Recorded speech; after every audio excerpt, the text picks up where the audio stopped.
Hello everyone, welcome to my YouTube channel. Friends, इस video में हम सब पढ़ेंगे क्लास 9th साइंस बुक का चैप्टर 6 जिसका नेम है टिश्यूज़। तो टिश्यूज़ के बारे में हम लोग कई वीडियो पहले भी देख चुके हैं जिसमें हम लोग टिश्यूज़ की सारी बेसिक चीज़ों को देखे हैं। तो आप उस वीडियो को भी ज़रूर वॉच कीजिए जिसकी लिंक मैं आपको डिस्क्रिप्शन में प्रोवाइड की हूँ। तो हम लोग पिछली वीडियो में देखे हैं कि टिश्यूज़ कितने टाइप का होता है। तो टिश्यू 2 टाइप का होता है। फर्स्ट प्लांट टिश्यू होता है, सेकेंड हमारा एनिमल टिश्यू होता है। तो प्लांट टिश्यू भी 2 टाइप का होता है। फर्स्ट मेरिस्टेमेटिक टिश्यूज़ होता है और सेकंड परमानेंट टिश्यू होता है।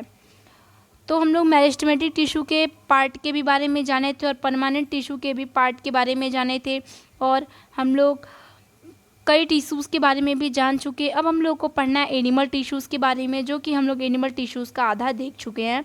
यानी मतलब कि हम लोग एपिथेलियल टिश्यूज़ आज हमें इस वीडियो में स्टार्ट करना है। तो एनिमल टिश्यूज़ के बारे में पहले हम इतना जानते हैं कि एनिमल टिश्यूज़ का पहला पार्ट जो है वो एपिथेलियल टिश्यूज़ है। तो आप हमेशा याद रखिएगा कि एनिमल टिश्यू का ही पार्ट है एपिथेलियल टिश्यूज़।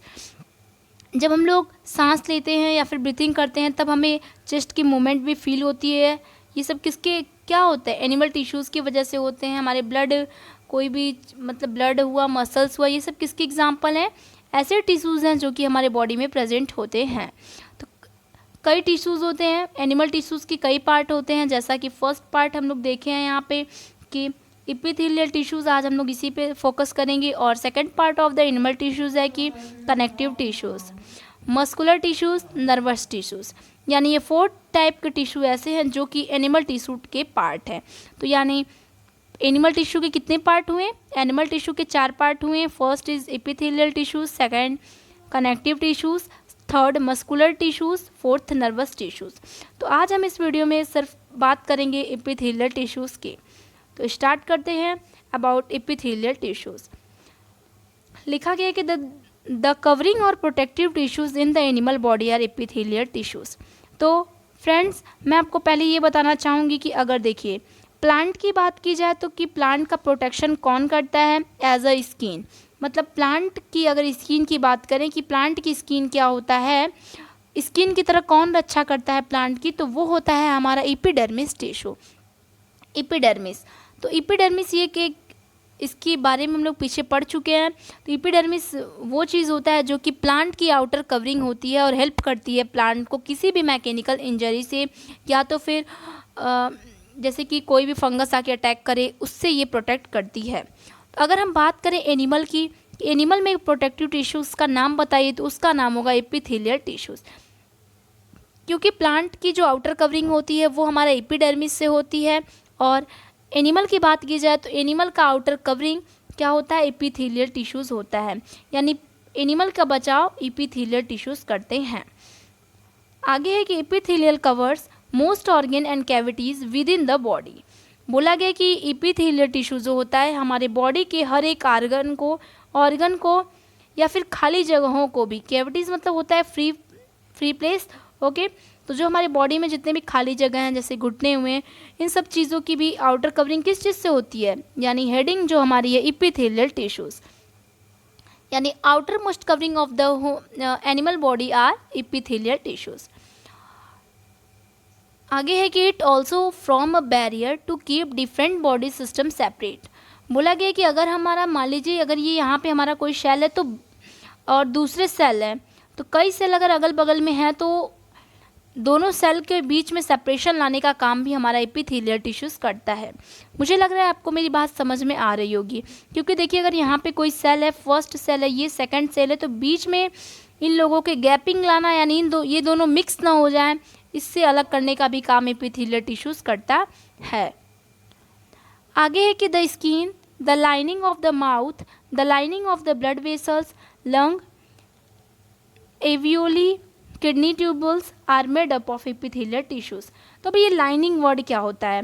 अभी तो हम लोग जब तक भी पढ़े हैं, जब से भी हम लोग बायो स्टार्ट किए हैं, यानी फर्स्ट चैप्टर में भी सेकंड चैप्टर में भी हम लोग ये देखते आ रहे हैं कि कवरिंग, यानी outer most covering of the plant are epidermis, outer most covering of the animal are epithelial tissues. तो अब ये लाइनिंग वर्ड कहाँ से आ गया? तो मैं आपको बोलना चाहूँगी कि देखिए अगर ये प्लांट है तो प्लांट ये प्लांट की अगर जो बाहर से अगर कोई लेयर लगी हुई है तो हम उसको बाहर की कवरिंग बोलेंगे। अगर कोई भी चीज़, अगर मान लीजिए कि ये हमारा प्लांट है तो इसके अंदर से अगर किसी चीज़ की कवरिंग हुई है तो उसको हम लोग कहेंगे लाइनिंग। अगर अंदर से किसी चीज़ की कोटिंग की गई है तो वो हमारा होगा लाइनिंग, और बाहर से कोटिंग की गई है तो वो हमारा होगा कवरिंग। तो मुझे लगता है आपको मेरी बात समझ में आ रही होगी। तो लाइनिंग का मतलब जो कि अंदर से किसी चीज़ की कोटिंग की जाए। तो यहाँ पे ये बात बताया गया है कि माउथ हुआ, ब्लड वेसल्स हुआ, लंग हुआ, किडनी, इन सब चीज़ों की लाइनिंग क्या होती है, हमारी एपिथेलियल टिश्यूज़ होती है। तो मानिए कि ये हमारा अगर किडनी है तो इस किडनी के अंदर का जो लेयर होगा, मतलब अंदर भी एक लेयर प्रेजेंट होगी, ये हमारी होगी लाइनिंग। ये होगा एपिथेलियल टिश्यूज़ की lining. Epithelial tissues cells are tightly packed and form a continuous sheet. बोला गया कि ये टिश्यू एक ऐसे टिश्यू हैं जो कि एकदम एक दूसरे से टाइटली पैक होते हैं, मतलब टाइट अरेंज होते हैं, मतलब ऐसे से टाइट अरेंज होते हैं, इनके बीच थोड़ी भी गैपिंग नहीं होती है। They have only a small account of cementing material between them and almost no intercellular spaces. बोला गया कि इनके बीच इंटरसेलुलर स्पेसेस प्रेजेंट नहीं होती हैं। तो इंटरसेलुलर स्पेसेस मतलब कि जैसे एक सेल यहाँ है, एक सेल यहाँ है, एक सेल यहाँ है, तो इन चारों सेल के बीच कितनी गैपिंग बची है, यही हमारा इंटरसेलुलर स्पेस होता है। तो यहाँ पे बोला गया है कि इंटरसेलुलर स्पेसेस नहीं होती हैं, यानी कि ये हमारा ऐसे सटा सटा रखा रहता है सेल, और इनके बीच स्पेस नहीं होती हैं। आगे है कि ऑब्वियसली एनीथिंग एंटरिंग और living the body must cross at least one layer of epithelium. बोला गया कि अगर किसी भी चीज़ को, अगर एनिमल से अंदर जाना है, एनिमल टिश्यूज़ के अंदर जाना है, तो उसे एपिथेलियम टिश्यूज़ को पार करना पड़ेगा। मेरे कहने का मतलब फ्रेंड्स, अगर ये मान लीजिए एपिथेलियम टिश्यू है, तो अगर यहाँ पे पानी ही है, मान लीजिए पानी ही है, तो अगर पानी को अगर इस साइड जाना है तो इसको एपिथेलियम टिश्यू को पार करके जाना होगा। यही यहाँ पे बताया गया है।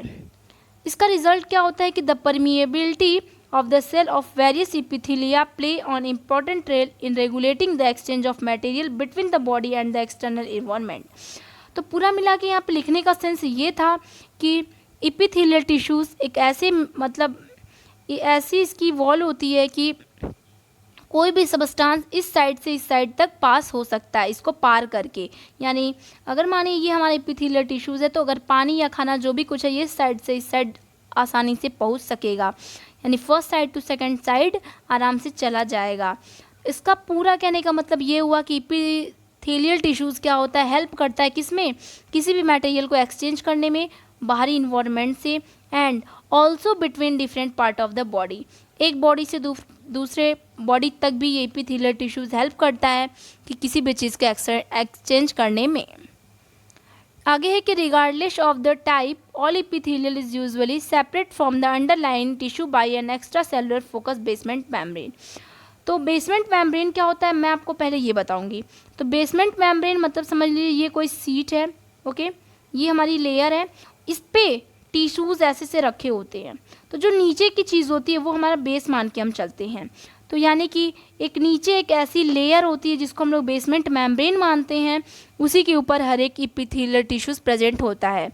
आप अपने बुक में भी वॉच करेंगे कि कोई भी फिगर ऐसा नहीं होगा एपिथेलियल टिश्यूज़ का या फिर उसके टाइप का जो कि किसी मेम्ब्रेन पे न खड़ा हो।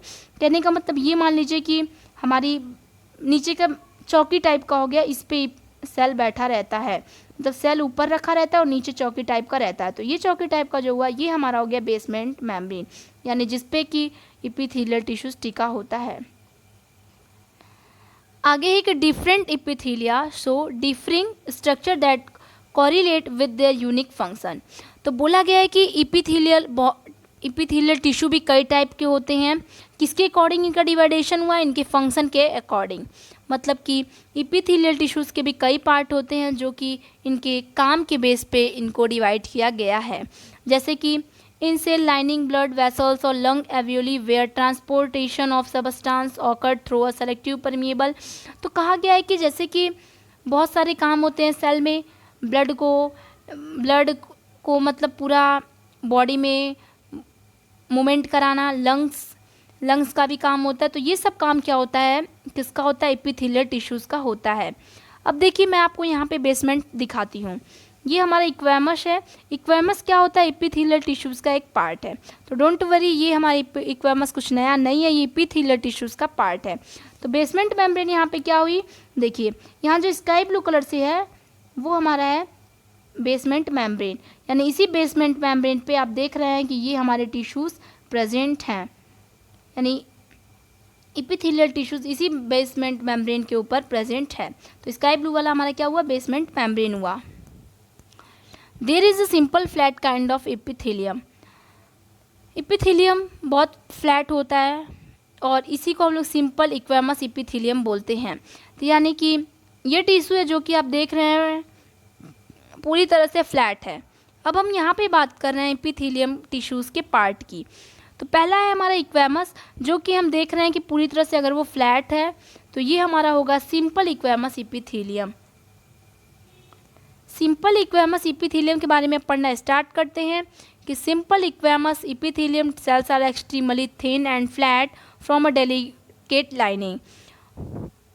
जो सिंपल इक्वेमस एपिथेलियम टिश्यूज़ होता है वो उसकी वॉल पतली होती है और ये फ्लैट में होता है, और the oesophagus and the lining of the mouth are also covered with squamous epithelium. हमारे माउथ की और ऑस्फेगस की लाइनिंग मैं आपको बता चुकी हूँ क्या होता है। तो ऑस्फेगस और माउथ की लाइनिंग क्या होती है? सिंपल इक्वेमस एपिथेलियम होती है। तो यानी जो हमारे मुंह के अंदर की जो लाइनिंग है, मतलब कवरिंग है, वो इक्वेमस एपिथेलियम से की गई है, और ऑस्फेगस की भी। अब ये ऑस्फेगस नया वर्ड लग रहा होगा, लेकिन ये कुछ नहीं है, ये फूड पाइप है। फूड पाइप यानी जो खाना मुंह से हमारे स्टोमक तक जैसे जाता है वो ऑस्फेगस की वजह से जा पाता है, तो उसी को हम लोग फूड पाइप बोलते हैं। और यही फूड पाइप, इस फूड पाइप की आउटर लाइनिंग जो है वो इक्वेमस एपिथेलियम होती है। The skin which protect the body is also made of squamous epithelium. जो स्किन होती है, स्किन भी हमारी इसी एपिथेलियम की बनी होती है, क्योंकि ये बहुत पतली होती है और फ्लैट होती है। और इक्वेमस एपिथेलियम की पहचान भी है कि जो टिश्यूज़ पतले हों और फ्लैट हों। Skin epithelium cells are arranged in many layers to prevent wear and tear. ये मतलब स्किन जो होती है, स्किन एपिथेलियल सेल्स कई लेयर में भी प्रेजेंट होती है। जैसे कि मतलब ये एक लेयर हो गई, फिर सेकंड लेयर हो गई, इसके एक के ऊपर एक ऐसे सेल्स भी प्रेजेंट हो सकते हैं। Since they are arrange in pattern of layers the epithelium is called stratified squamous epithelium. तो फ्रेंड्स, इतना का हम लोगों को पढ़ने का मकसद ये था कि सिंपल इक्वेमस एपिथेलियम जो होता है वो एक लेयर में प्रेजेंट होता है, और अगर यही इक्वेमस अगर कई लेयर में प्रेजेंट हुआ, मतलब एक के ऊपर एक सेल रख के प्रेजेंट हुआ, इसको हम लोग नाम देते हैं स्ट्रेटिफाइड इक्वेमस एपिथेलियम। ओके, तो जो चीज़ एक के ऊपर एक प्रेजेंट हो हम उसको स्ट्रेटिफाइड बोल सकते हैं। आगे है कि water absorption and secretion occur as the inner lining of the intestine. Tall epithelial cells are present. The columnar epithelium facilities movement across the epithelial barrier. तो बोला गया है कि जो भी हम लोग मतलब पहले भी कोई चीज़ पहले स्मॉल इंटेस्टाइन में जाती है, फिर लार्ज इंटेस्टाइन में जाती है, फिर ये बाहर निकल जाती है। तो ये सब किसकी वजह से हो पाता है? कॉलुमर एपिथेलियम की वजह से हो पाता है। तो यानी ये हमारा थर्ड टाइप का एपिथेलियम टिश्यू है, कॉलुमर एपिथेलियम, जिसका डायग्राम हम लोग यहाँ पे देखेंगे। ये है क्यूबॉडियल, ये मतलब तरह तरह के फिगर बना के दिखाए गए हैं कि ऐसे टिश्यूज़ होते हैं।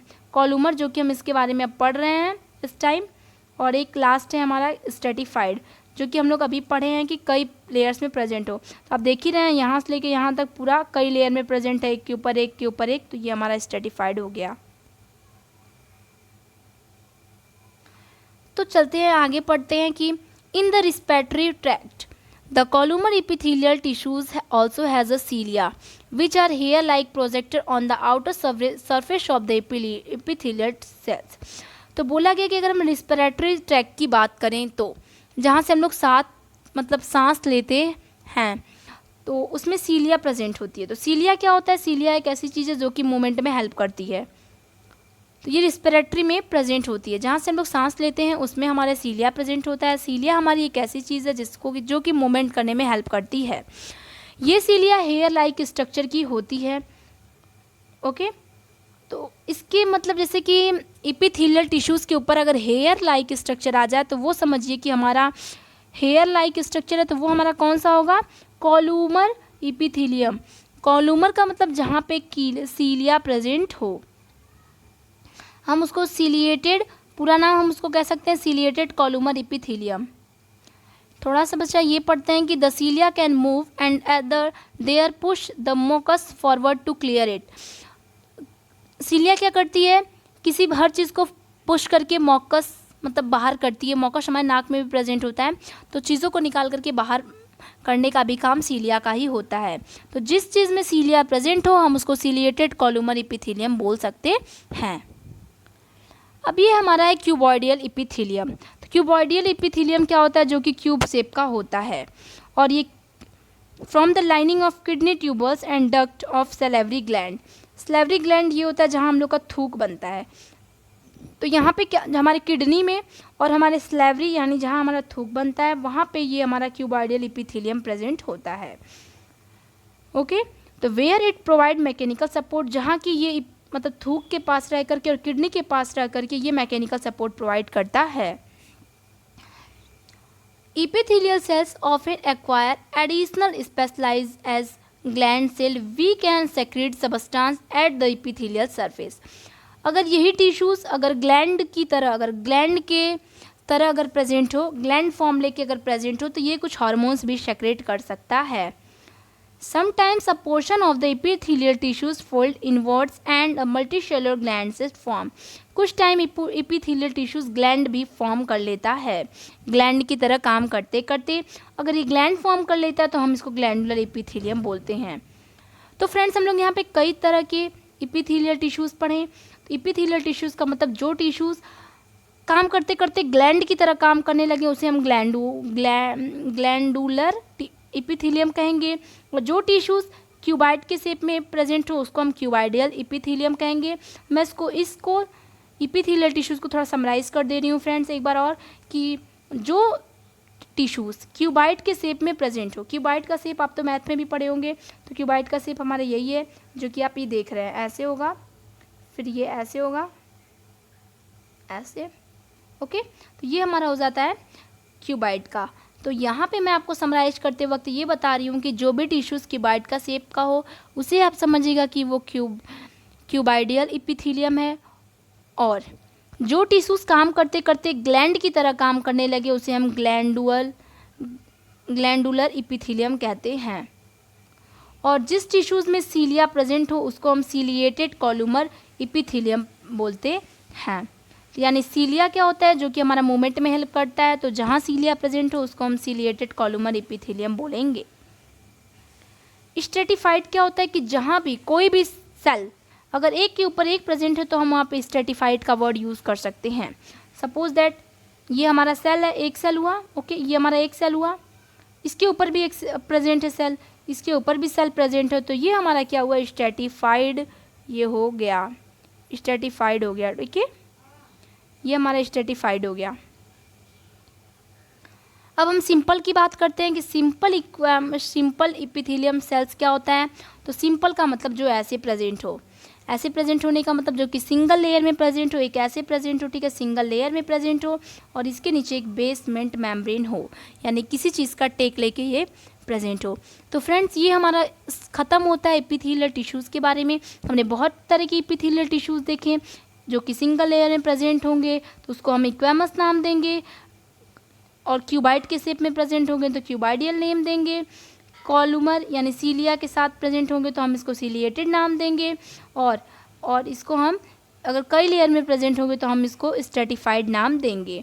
तो मुझे लगता है आपको ये मेरा पढ़ाया हुआ एपिथेलियल टिश्यू समझ में आया होगा। अगर समझ में आया हो तो कमेंट में बताइए और वीडियो को लाइक कीजिए और फ्रेंड्स के साथ शेयर करना न भूलिएगा, और चैनल को सब्सक्राइब कीजिए, क्योंकि अब हम लोग आने वाली वीडियो में हम लोग सेकंड टाइप के टिश्यूज़ देखेंगे जो कि होता है कनेक्टिव टिश्यूज़, ये भी एक एनिमल का टिश्यूज़ ही है, एनिमल का पार्ट ही है।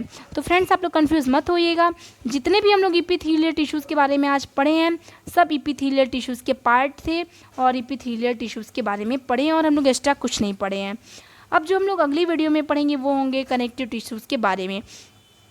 तो फ्रेंड्स पिछली वीडियोज़ देखने के लिए आप मेरे डिस्क्रिप्शन में जाइए और लिंक से वीडियो को देखिए। तो चलिए हम लोग मिलते हैं हम नेक्स्ट वीडियो में। Thanks for watching my video.